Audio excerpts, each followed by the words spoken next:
দর্শক, গতরাতে চাঞ্চল্যকর স্বেচ্ছাসেবক দলের নেতা মুসাব্বিরের হত্যাকাণ্ড আমরা দেখেছি এবং সর্বশেষ যে ঘটনা আমরা জানি সেটা হচ্ছে সিসি ক্যামেরায় দুইজনের চেহারা দেখা গেছে, তারা পালিয়ে যাচ্ছিল এরকম চেহারা গণমাধ্যমে প্রকাশ করা হয়েছে। মোটামুটি সেই চেহারা দেখে চেনাই যাচ্ছে কারা।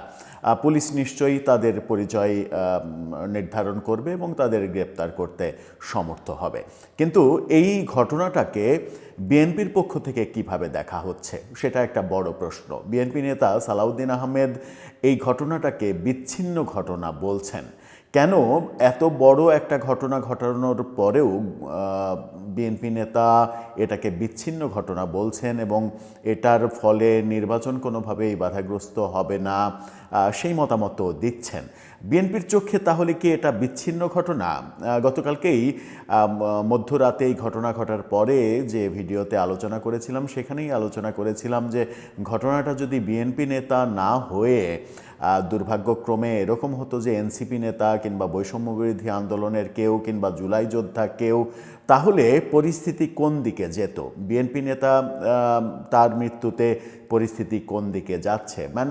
মনে হচ্ছে যে পরিস্থিতিটা কেন যেন খুব স্বাভাবিক। এর পেছনের কারণটা কি?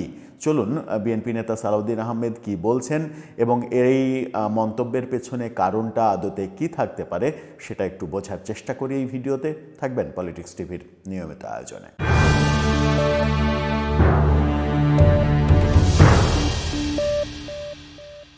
দর্শক, বলছিলাম গত রাতে স্বেচ্ছাসেবক দল নেতা মুসাব্বিরের হত্যাকাণ্ড রাজধানীতে আবারও আতঙ্ক তৈরি করেছে। রাত 8:30টার দিকে যে ঘটনা ঘটে সেই ঘটনা এবং খুবই ব্যস্ততম এলাকায়, কারওয়ানবাজার ফার্মগেট এলাকায়, বসুন্ধরা সিটির পেছনের এলাকায়, এই এলাকাতে এরকম ঘটনা ঘটিয়ে পালিয়ে যাওয়া, যদিও গলির মধ্যে ঘটনাটা ঘটেছে, পালিয়ে যাওয়া হয়তো সম্ভব হয়েছে এবং পালিয়ে যাওয়ার সময় তাদের সিসি ক্যামেরায় চেহারাও দেখা গেছে। আজকে মুসাব্বিরের নামাজে জানাজা হলো, দাফনও শেষ হয়ে গেছে। এরকম একটা পরিস্থিতিতে স্বেচ্ছাসেবক দল থেকে শুধু বলা হয়েছে যে 24 ঘন্টার মধ্যে এই আসামিদের যদি ধরা না হয় তাহলে ব্যাপক কর্মসূচি নেওয়া হবে। কিন্তু প্রকৃতপক্ষে আমরা বিএনপির পক্ষ থেকে তেমন কোনো জোরালো পদক্ষেপ দেখিনি। বিএনপি এটাকে বিচ্ছিন্ন ঘটনা হিসেবেই দেখছে।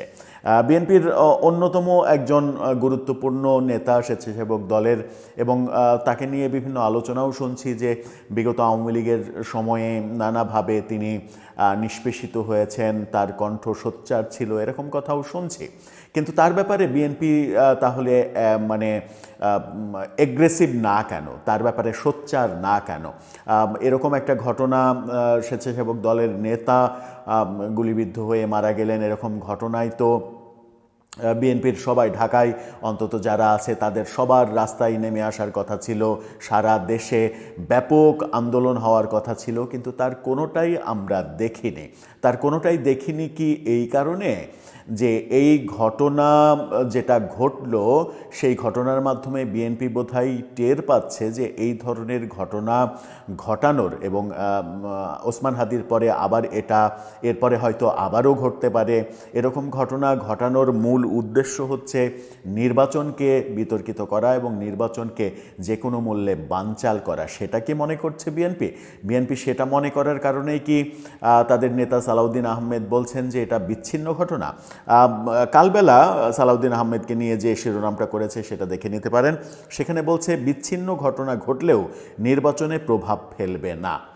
অর্থাৎ এই ঘটনাটাকে বিচ্ছিন্ন ঘটনা বলছেন এবং এটার সঙ্গে ফ্যাসিস্ট শক্তির যোগসাজশ থাকতে পারে সেটাও বলছেন।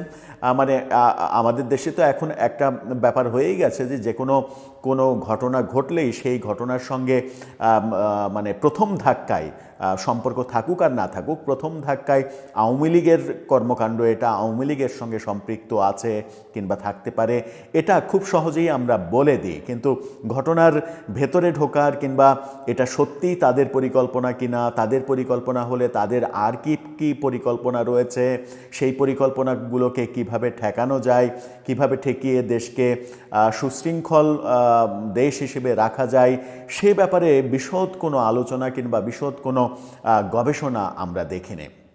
সালাউদ্দিন আহমেদ বলছেন যে দেশে বিচ্ছিন্ন ঘটনা ঘটলেও তা নির্বাচনে কোনো প্রভাব ফেলবে না। গুলশানে বিএনপি চেয়ারপারসনের কার্যালয়ে সাংবাদিকদের সঙ্গে আলাপকারে তিনি এই কথা বলেছেন।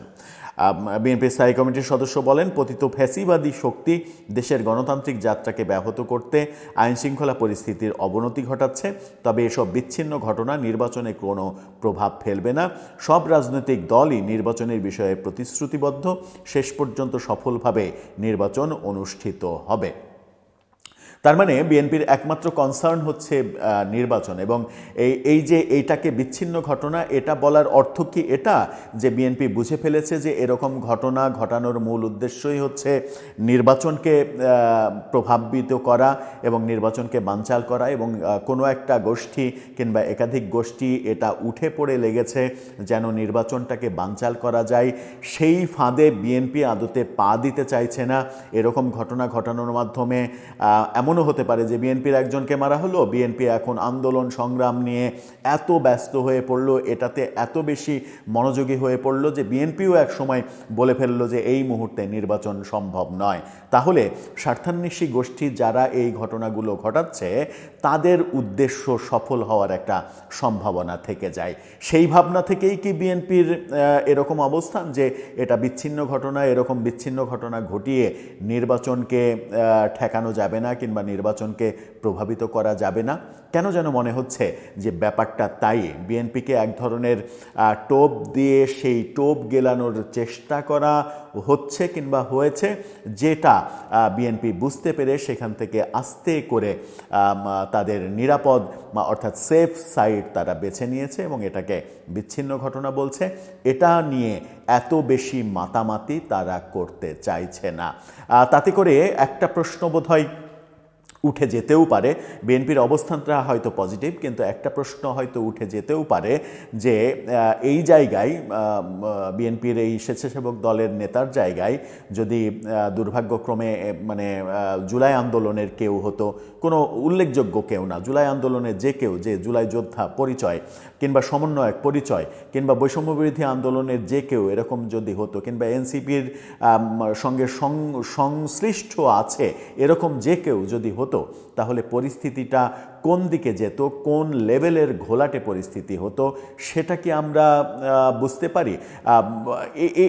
এই কনফিউশনটা আদতে তৈরি হচ্ছে এই ঘটনাকে কেন্দ্র করে। তবে যে ব্যাখ্যাটা করলাম আমার মনে হয় যে সেটাই সঠিক, যে বিএনপিকে এক ধরনের ফাঁদে ফেলার চেষ্টা করা হচ্ছে যেন বিএনপি নির্বাচনের দিক থেকে মনোযোগ সরিয়ে অন্যদিকে মনোযোগ দেয় এবং বিএনপির মুখ থেকেই কোনো একটা সময় বের হয়ে আসে যে নির্বাচনের পরিবেশ, সুষ্ঠু পরিবেশ এখন নেই।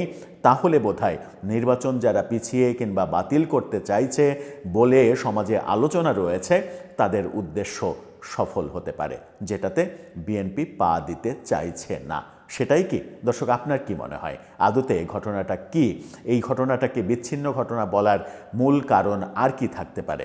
আপনার মতামত জানিয়ে লিখতে পারেন আমাদের কমেন্ট বক্সে।